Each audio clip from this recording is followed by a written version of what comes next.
इनेलो की student organisation के राष्ट्रीय अध्यक्ष और इनेलो नेता अर्जुन चौटाला का बड़ा बयान।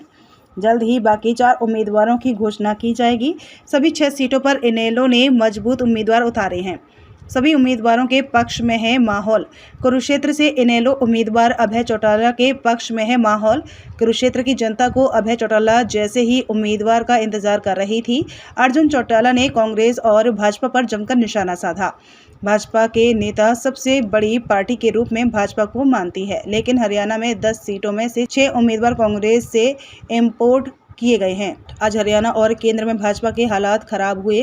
कांग्रेस और भाजपा के नेता आपस में अदला बदली का खेल रहे हैं। 5-5 साल भाजपा और कांग्रेस में रहकर प्रदेश और केंद्र की जनता को लूट लो। देश और प्रदेश की जनता इन लोगों से तंग आ चुकी है, इसलिए इनका जगह जगह विरोध किया जा रहा है। जजपा और भाजपा के नेताओं का विरोध करने वाले लोगों को इनेलो के लोग बताने पर किया पलटवार।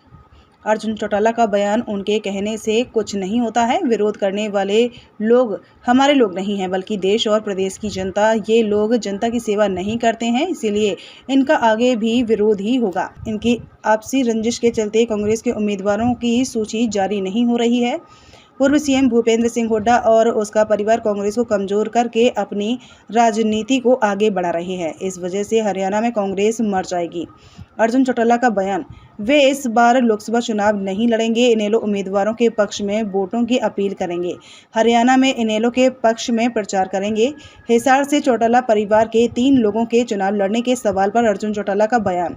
परिवार के लोगों के चुनाव लड़ने से कुछ नहीं होता है। सभी लोगों की विचारधारा अलग अलग है। इनेलो देवीलाल की नीतियों को आगे बढ़ाने के लिए चुनाव लड़ रही है। जजपा भाजपा उम्मीदवार देवीलाल की विचारधारा को छोड़ चुके हैं। उन लोगों का हमारे से कोई लेना देना नहीं है। इनेलो उम्मीदवार संदीप कुमार का बड़ा दावा।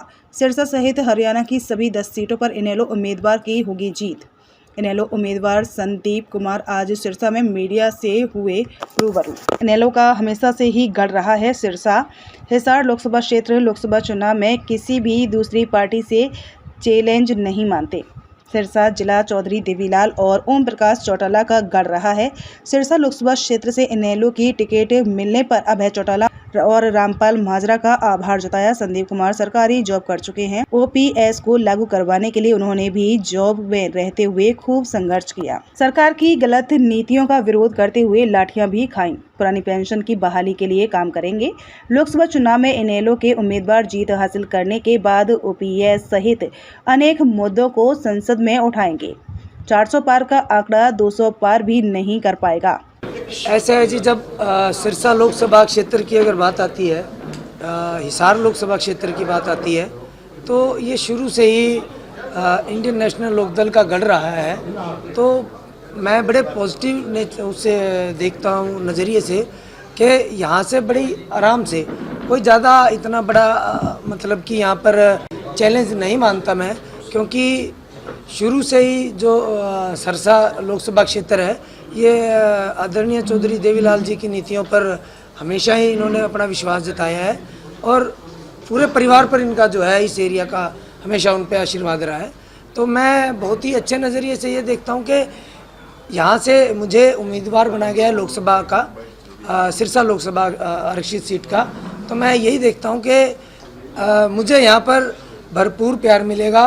पूरी सिरसा लोकसभा में पूरी जनता का जो है मुझे पूर्ण आशीर्वाद मिलेगा और मुझे भरपूर लाभ मिलेगा कि मैं इंडियन नेशनल लोकदल जैसी एक बड़ी पार्टी का जो है एक टिकट लेकर के आप सब लोगों के बीच में पहुंचाऊं।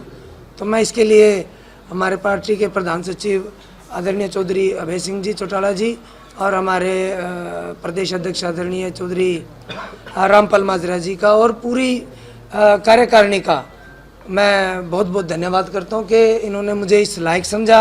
और आपके माध्यम से मैं कहना चाहता हूं कि मैं लगातार मैंने 16 साल 16.5 साल मैंने जॉब किया है। मैं 15.5 साल तक मैंने जेई की नौकरी की है गुड़गांव में। जो पुरानी पेंशन है वो जैसे बुज़ुर्गों के लिए पेंशन है, वैसे एक व्यक्ति के लिए उसके परिवार को चलाने के लिए वो पेंशन उनका एक अधिकार है और उनकी एक आर्थिक ज़रूरत है। तो हमारे पार्टी के खुद के एजेंडे में भी है कि ज़्यादा से ज़्यादा लोकसभा सीट जीत करके आएंगे और ओपीएस के मुद्दे को हम दिल्ली के उस हमारे इस देश की जो सबसे बड़ी पंचायत है जिसे संसद कहा जाता है वहाँ पर अपनी पुरजोर आवाज़ से इसको उठाया जाए। बीजेपी और कांग्रेस के कैंडिडेट भी हालांकि मजबूत बताते हैं अपने आप को, आपके सामने चुनाव कितना चुनौती मानते हैं आप? कितना फाइट मानते हैं आप, भी फाइट दे पाएंगे? बीजेपी की कैंडिडेट तो वही बोलती है 400 पार, कैसे मुकाबला कर पाएंगे 400 पार? देखिए, उन्हें लगता है 400 पार। अभी आदरणीय अभय सिंह चौटाला जी बता रहे थे कि कहने का 400 पार है, सच्चाई में 200 का आंकड़ा भी वो नहीं छू पा रहे हैं। और ये बिल्कुल सच्चाई है, जब साउथ इंडिया उनके हाथ में नहीं, ईस्ट उनके पास नहीं, वेस्ट उनके पास नहीं, नॉर्थ भी आधा चला गया, तो कहाँ से 400 पार हो पाएगा? आप खुद हरियाणा की परिस्थिति जानते हैं कि हरियाणा में उनकी क्या सिचुएशन है। तो 400 पार की तो बातें हैं, ये तो एक एनवायरनमेंट बनाया जाता है, एक एनवायरनमेंट तैयार किया जाता है कि जी 400 पार, ताकि हमारे कानों को सुनने की आदत हो जाए कि 400 पार का नारा है। आप बताएं, जहाँ किसान नहीं छोड़े, जहाँ सरपंच नहीं छोड़े, जहाँ कोई कर्मचारी नहीं छोड़ा, आम आदमी नहीं छोड़ा, महंगाई अपने चरम पर है, पेट्रोल डीजल लगातार बढ़ा है, क्या नहीं बढ़ा इस सरकार में, तो कैसे 400 पार होगा? यहाँ तो महंगाई की मार है और अब की बार चौटाला परिवार है। अर्जुन की बात की जाए तो हरियाणा की 10 लोकसभा सीटें हैं, 6 पर कैंडिडेट उतार चुके हैं, बाकी कब उतारेंगे? बाकी भी जल्दी उतारेंगे। जितने भी हमारे फैसले लिए जाते हैं कार्यकर्ताओं के द्वारा लिए जाते हैं, और जैसे जैसे सभी लोकसभा क्षेत्र के कार्यकर्ता अपनी बैठकें करके सबमिशन देंगे नामों को, उस हिसाब से हम इनको रिलीज़ करने का काम करेंगे। जो 6 उम्मीदवार उतारे हैं उनकी तरफ से क्या माहौल दिख रहा है? देखिए जी, बहुत पॉजिटिव माहौल है। आज जहाँ जहाँ पर भी जो 6 के 6 हमारे उम्मीदवार हैं, चाहे हिसार की बात करिए, अम्बाला की बात करिए, सोनीपत की बात करिए, सिरसा की करिए, बहुत पॉजिटिव रिस्पांस है और लोग बड़े खुश हैं कि नए चेहरों को और बड़े मजबूत चेहरों को, बहुत मजबूत लोगों को चौधरी अभय सिंह जी ने अब की बार मौका देने का काम किया। आपके फादर खुद चुनावी मैदान में क्या माहौल दिख रहा है? बहुत अच्छा माहौल दिख रहा है। कुरुक्षेत्र की जनता तो आज खुल करके कहते हैं कि भी हमें तो चौधरी अभय सिंह जैसे ही किसी का इंतजार था।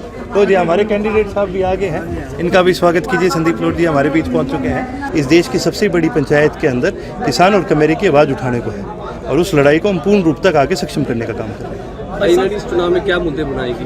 देखिए जी, जैसे कि मैंने कहा, आज पूरे प्रदेश के नहीं देश के अंदर के ये मुद्दे हैं। सबसे अहम जो 3 सबसे बड़े मुद्दे मैं आपको बताना चाहूँगा कि आज बढ़ती हुई महंगाई है, दूसरी बढ़ती हुई बेरोजगारी है और तीसरा किसानों के साथ जो अत्याचार हो रहा है वो एक बहुत बड़ा मुद्दा है। एमएसपी एक बहुत बड़ा मुद्दा है। हिसार में आप ही के परिवार के 3 सदस्य आमने सामने चुनाव लड़ रहे हैं, क्या कुछ कहना चाहेंगे? क्या लगता है इनेलो की क्या स्थिति है? देखिए जी, एक अपने यहाँ पास में गांव है, उसमें एक परिवार के 4 पंचायत के लड़ रहे थे। परिवार का एक होने से कोई नहीं होता, ना ही हमारा परिवार इन लोगों के साथ एक है। ये अलग पार्टियों में लोग हैं, इनकी अपनी विचारधारा है। ये वो लोग हैं जो जननायक चौधरी देवीलाल की विचारधारा को अब छोड़ चुके हैं, तो उनका हमारे से कोई लेना देना नहीं। चौधरी रणजीत सिंह का कहना है कि चौधरी देवीलाल के नाम का फायदा जो है उनको 7 पीढ़ियों तक मिलने वाला है। क्यों मिलेगा? अगर इतना फ़ायदा मिलना होता तो बड़े चौधरी साहब का तो स्वागत करते थे लोग और खुले मन से स्वागत करते थे। इनका तो विरोध कर रहे हैं, कहाँ से फ़ायदा मिलेगा? और छोड़ो, रणजीत सिंह जी के आपने पोस्टर देखे है? 40 फोटो लगा रखी है, ऊपर किस किस का फ़ायदा उठाओगे? कितनी फोटो लगा लो, कोई फर्क नहीं पड़ने वाला। जो विरोध होगा वो विरोध ही होगा।